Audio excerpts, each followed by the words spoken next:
267 men multiplied their fortunes during the Great Depression.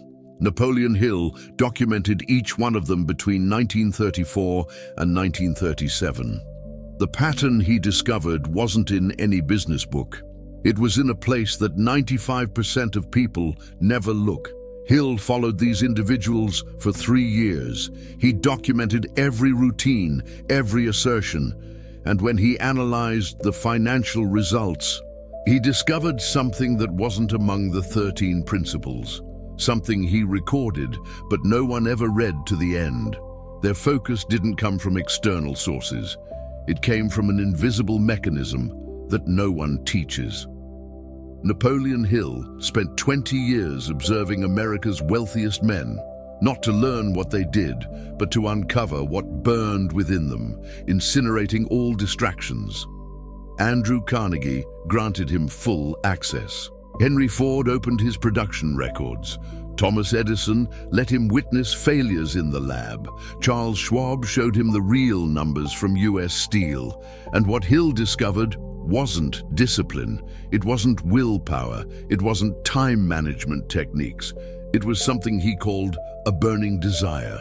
But that translation has misled entire generations. Because when you read desire, you think of wanting. You think of intention. You think of hope. Yet what Hill documented was none of that. It was such a complete obsession that it turned everything else into noise. It was a state of mind where distractions simply couldn't enter. Not because it was blocked, but because there was no room for it. And this state cannot be trained. It cannot be bought. It cannot be learned in a course. It is generated. Once you understand where a millionaire's focus comes from, you will never seek discipline again.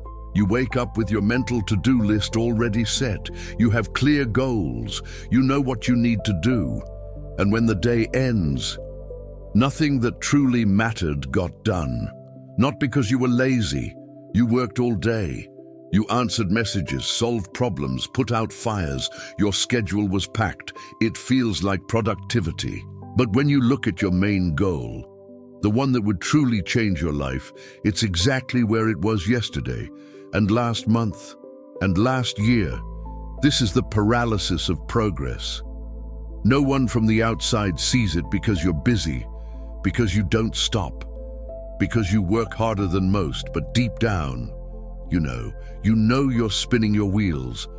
You know there's a brutal difference between being busy and actually moving forward. And you know that if you keep this up, you'll reach the end of the year just as far from your goal as you were at the beginning. This pain has a name. Napoleon Hill called it drift. It's the mental state of someone moving without direction, of someone reacting to the day instead of building the day. And 95% of people live in this state their entire lives. The problem isn't a lack of information. You already know what to do. The problem isn't a lack of time. You have the same 24 hours that Ford had. The problem isn't a lack of intelligence. You understand the path. The problem is that your mind isn't unified. You want 10 things at once. You want wealth, but you also want comfort. You want success, but you also want approval. You want freedom, but you also want security. And as long as your mind is divided, your focus will be broken. Hill documented this in every failure he studied. Intelligent men, hard-working men, men with brilliant plans, but men with divided desires. And a divided desire generates diluted action. You've felt this. That moment when you're doing one thing but thinking about 3. That moment when you're present in body but absent in mind. That moment when you know you should be focused, but the focus just won't come. And then you blame discipline. I need more willpower. You blame the environment. I need fewer distractions. You blame the technique. I need a better method. But the problem isn't any of those. The problem is that you haven't decided yet. Decision isn't choosing what you want. Decision is cutting everything that isn't that. The word comes from the Latin decidere, to kill the alternatives. And as long as you keep the alternatives alive, focus will be impossible. Thomas Edison tested 10,000 materials before finding the right filament for the light bulb. 10,000. And at no point did he stop to test another invention at the same time, because his decision was one. And when the decision is one, the entire mind moves in that direction. The symptom you feel, the sensation of being busy but stuck, isn't a lack of discipline. It's a lack of cutting. You haven't killed the other options yet. You haven't burned the boats yet. You're still negotiating with your own mind. And as long as there's negotiation, there will be no focus. Say this out loud: I don't have 10 goals, I have one. Hill interviewed Charles Schwab in 1918. Schwab ran America's largest steel company. He controlled 60,000 employees. He made 1,000 decisions a week. And when Hill asked how he maintained focus, Schwab said something Hill never forgot. I don't maintain focus. I eliminate everything that isn't the focus. Schwab didn't have a packed schedule. He had an empty schedule, because he understood that focus isn't added. Focus reveals itself when you remove everything in its way. You feel the pain of distraction because you're still trying to ADD focus to your life. But focus doesn't work that way. You can't fit focus into a full schedule. You can only create focus in a schedule that has been emptied of everything that doesn't matter. And that's the part that hurts. Because emptying your schedule means saying no. It means disappointing people. It means abandoning projects you've already started. It means admitting you were wrong about what was a priority, but it's the only way. The pain you feel now, the pain of being busy without progressing, won't stop until you cut, until you decide, until you turn 10 desires into one. And when you do that, focus will stop being a struggle. It will stop being something you need to have. It will become the only thing your mind can do, because when the desire is one, the mind doesn't divide. What you just heard completely changes how we understand focus. And there's a key detail Hill himself often mentioned. You become the average of the 5 people you spend the most time with. That's why I built Rich Mind, a free community for those who truly take these principles to heart. Inside, you'll find the 17 principles, daily verses, a 21-day planner to rewire your mind, and a vibrant community where people from all over the world share insights every single day. Join our community by clicking the link in the pinned comment. The productivity market has been selling the same lie for decades, and you've already bought it. Distraction blocking apps, high-performance planners, time management techniques, alarms, reminders, notifications to remind you to turn off notifications. All of it promises the same thing: external control over your mind. The idea is simple. If you block social media, you'll stop procrastinating. If you divide your day into 25-minute blocks, you'll be more productive. If you wake up at 5 in the morning, you'll become productive. And it works. For 3 days, maybe a week. Then you find a way around the block, or you ignore the alarm, or you turn the Pomodoro into an excuse for endless breaks, because the problem was never external. Napoleon Hill studied 500 business leaders. None of them used time management techniques. None of them had planners. None of them woke up at a specific time because a guru said it was productive. They had something different, something that made all these tools irrelevant. Henry Ford didn't need an alarm. He woke up at 4 in the morning because he couldn't keep sleeping. His mind was so consumed by the V8 engine that sleep was an interruption. Thomas Edison slept 4 hours a night, not because someone taught him it was efficient, but because he forgot to sleep. Obsession extinguished the need. Andrew Carnegie worked 16 hours a day, not because he had discipline, but because work was his rest, because his mind didn't know how to do anything else. Do you see the difference? They didn't force focus, they were focus. And that's not something you can buy. You can't schedule it. You can't program it into an app. The market sells the illusion that you can hack your mind with external tools, but the mind doesn't work that way. You can block Instagram, but you can't block the desire to open Instagram. You can set alarms, but you can't set the will to get up when the alarm rings. As long as the problem is internal, the external solution will fail. Say this out loud. Tools organize the external. Only desire unifies the internal. Hill spent 2 years studying failures, men who had the best plans, the best strategies, the best tools, and failed all the same. He discovered a pattern. All of them knew what to do. All of them wanted to do it. But none of them had a desire so strong that it burned away all alternatives. One of them was named Robert Hartley. He was 29 years old in 1932. He lived in Detroit. He worked as an insurance salesman. He read all the success books. He applied all the techniques. He woke up early. He made to-do lists. He divided his day into blocks, and he didn't get anywhere. Hill interviewed him 3 times. On the third, he asked something different. He didn't ask about the techniques. He asked about desire. What do you want? Hartley responded with 5 goals. He wanted to be a regional manager. He wanted to buy a house. He wanted to travel to Europe. He wanted to publish a book.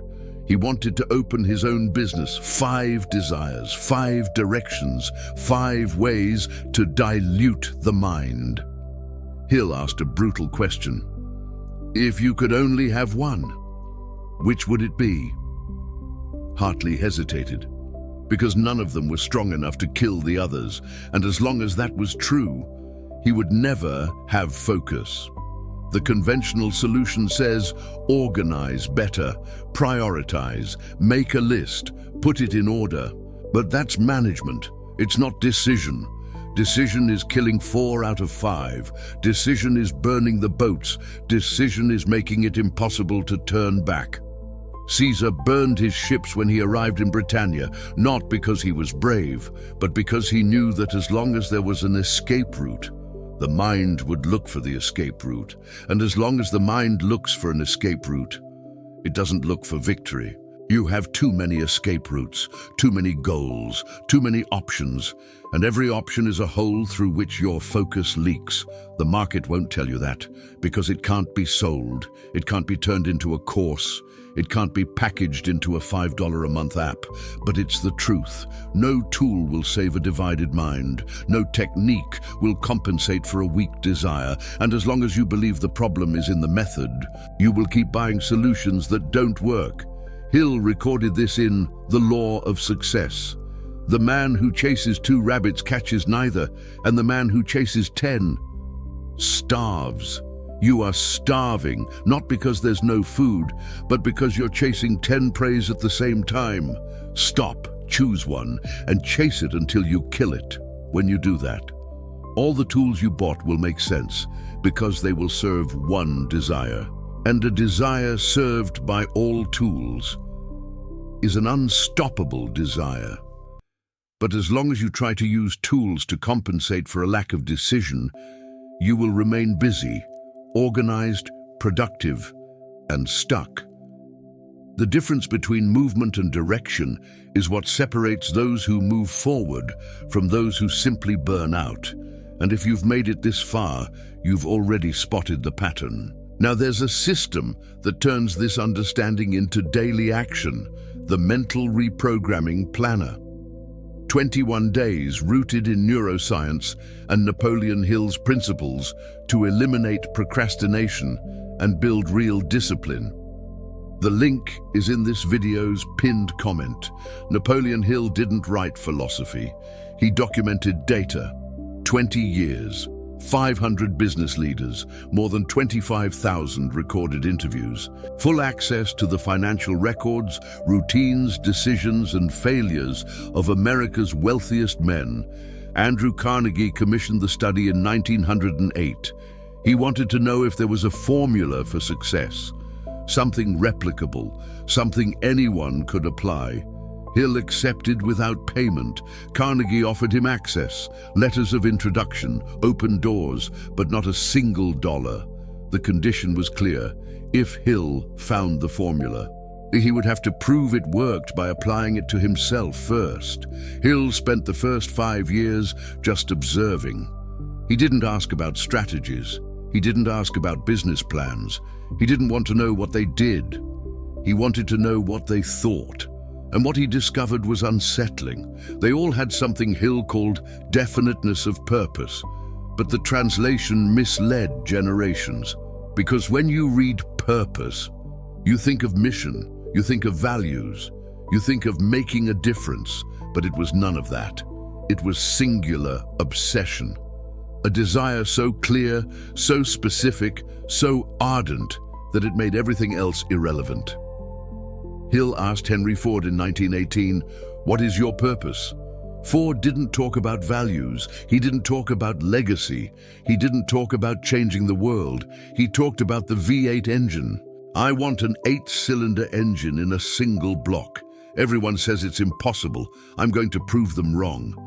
That was the purpose, not a pretty idea. A specific technical problem that consumed every minute of his mind.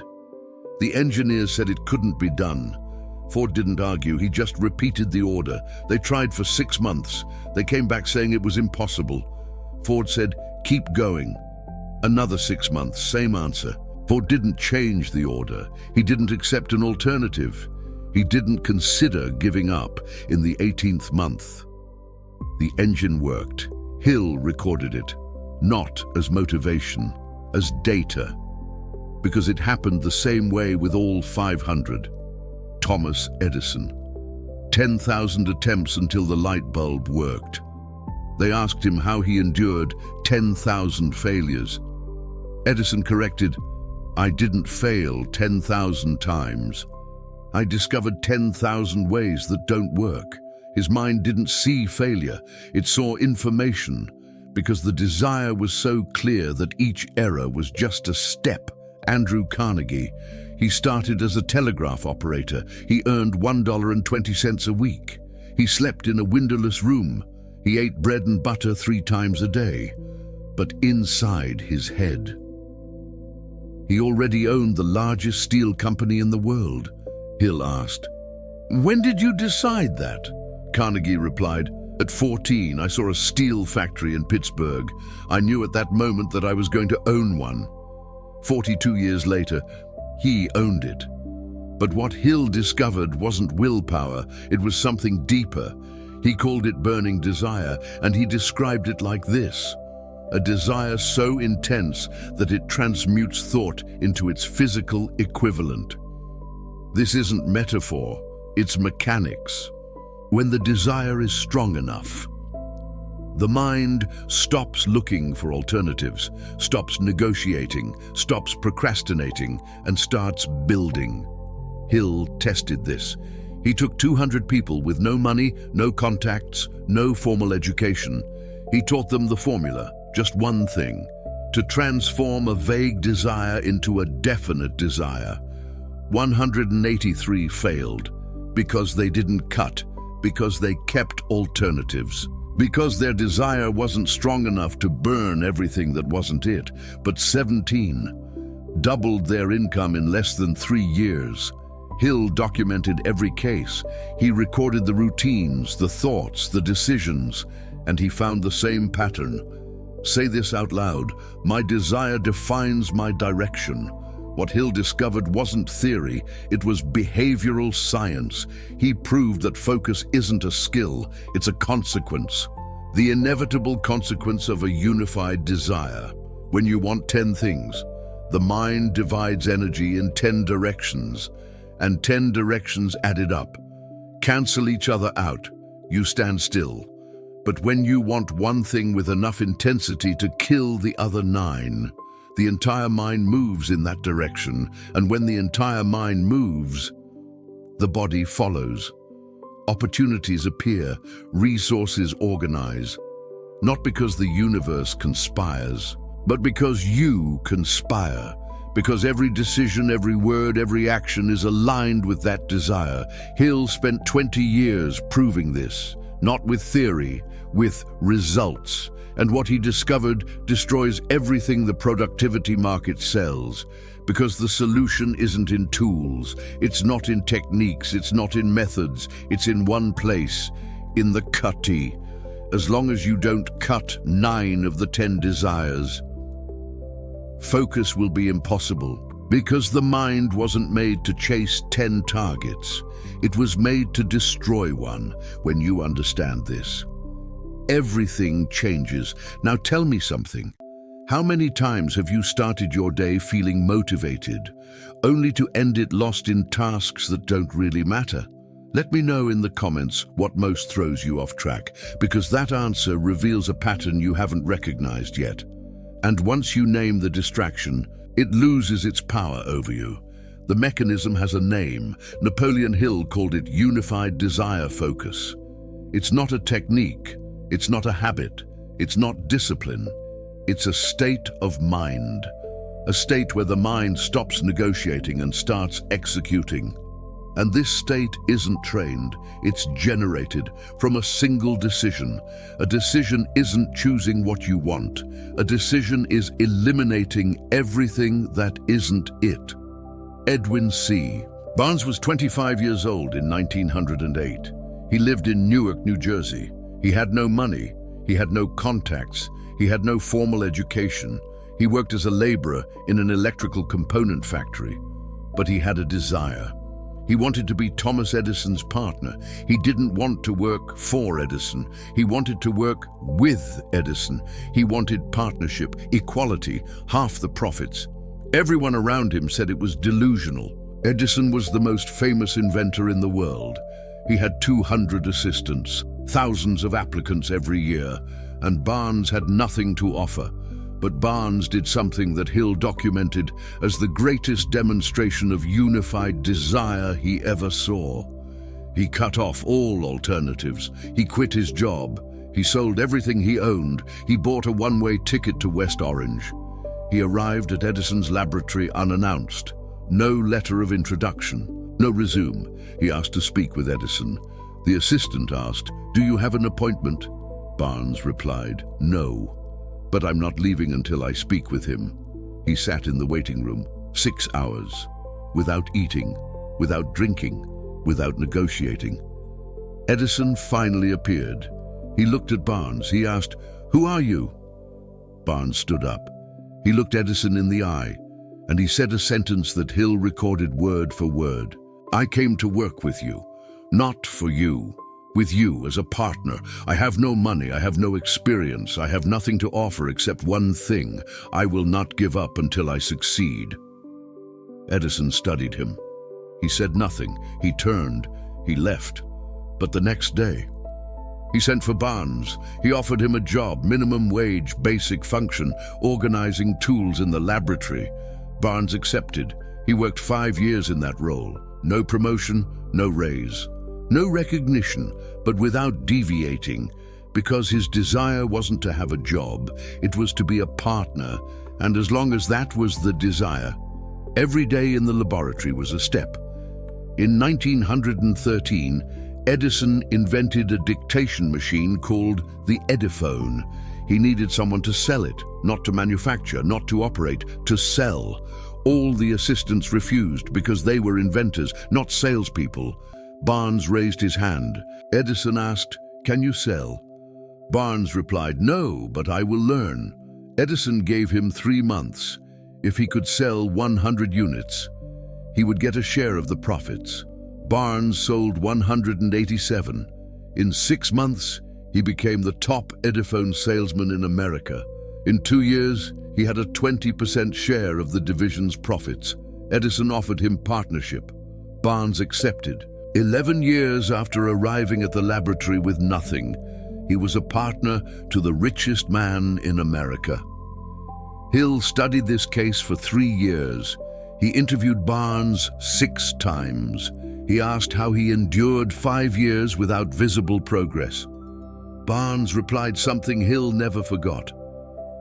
"There was no alternative. I burned the boats. Either I succeeded or I died trying. And when there's no way out, The mind stops looking for a way out and starts building a way in. That is unified desire focus. It's not willpower, it's the absence of alternative. As long as you have a plan B, the mind will negotiate, it will procrastinate, it will look for the easiest path because it can. But when you kill plan B, the mind unifies because there's only one path. And when there's only one path, every decision becomes simple. Does this bring me closer to the goal or take me further away? If it brings me closer, I do it. If it takes me further away, I cut it.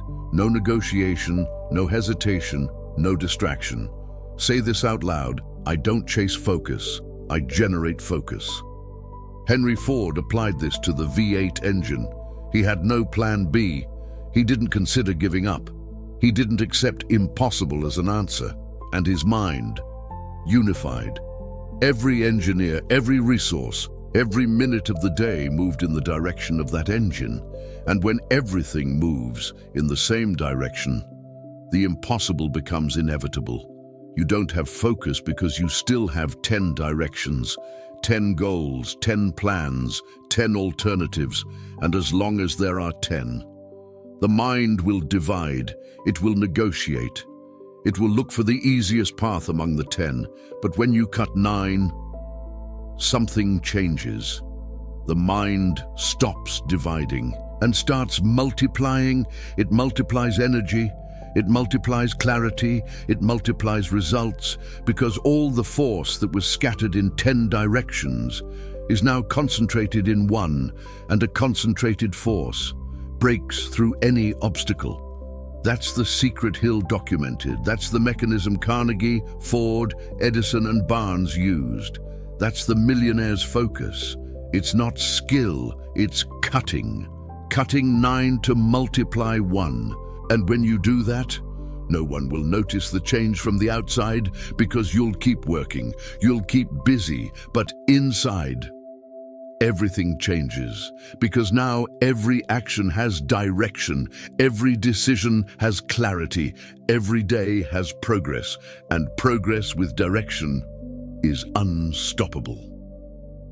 Napoleon Hill documented one more thing, something he recorded but never published.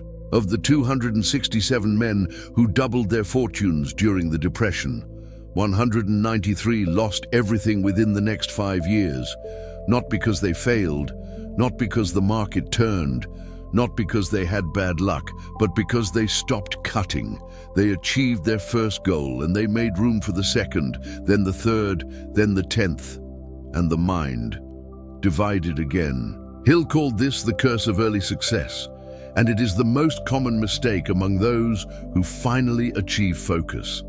But that is another mechanism and another video. Focus isn't about what you eliminate. It's about what you feed. You've spent your life trying to add discipline, trying to block out distractions, trying to force your mind to do what it doesn't want to.